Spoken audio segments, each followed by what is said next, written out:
Mark's News Headlines. রাজধানী বনশ্রী এলাকায় স্বর্ণ ব্যবসায়ীকে গুলি ও ছিনতাইয়ের ঘটনায় এখন পর্যন্ত কেউ গ্রেফতার হয়নি। আতঙ্কে স্থানীয়রা। ঘটনাস্থল পরিদর্শন করেছেন ডিবির একটি প্রতিনিধি দল।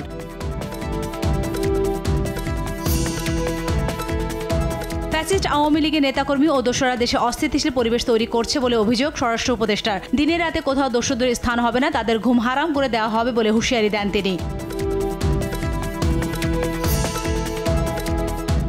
আইন শৃঙ্খলা পরিস্থিতির ব্যর্থতা উত্তরণে সরকারের প্রচণ্ড তাড়না ও চেষ্টা রয়েছে বলে জানিয়েছেন আইন উপদেষ্টা। অন্যদিকে বাংলাদেশের অস্থিতিশীল পরিবেশের পেছনে রাজনৈতিক উদ্দেশ্য থাকতে পারে বলে জানান আইজিপি।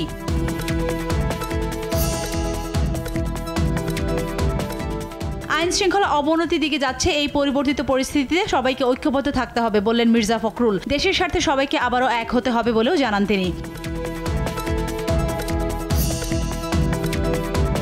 এদেশকে মুক্ত করতে হলে যুব সমাজকে এগিয়ে আসতে হবে বললেন জামায়াতে ইসলামের আমির ডাক্তার শফিকুর রহমান। অন্যদিকে জুলাই আন্দোলনের মাস্টারমাইন্ড কৃতিত্ব হাইজ্যাকের চেষ্টা চলছে বলে জানালেন জামায়াতে ইসলামের সেক্রেটারি।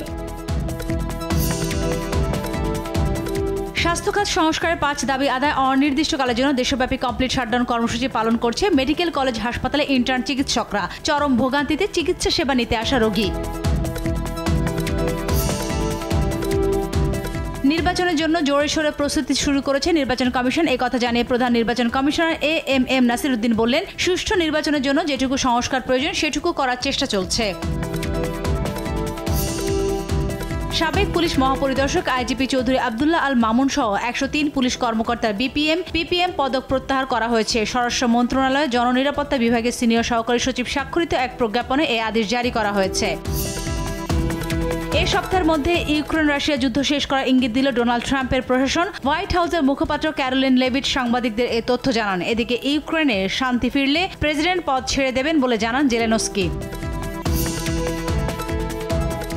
সেমিফাইনালে টিকিট পেতে দ্বিতীয় ম্যাচটিতে জয়ের বিকল্প নেই টাইগারদের সামনে। বাঁচা মরার ম্যাচে নিউজিল্যান্ডের বিপক্ষে মাঠে নামছে বাংলাদেশ দল।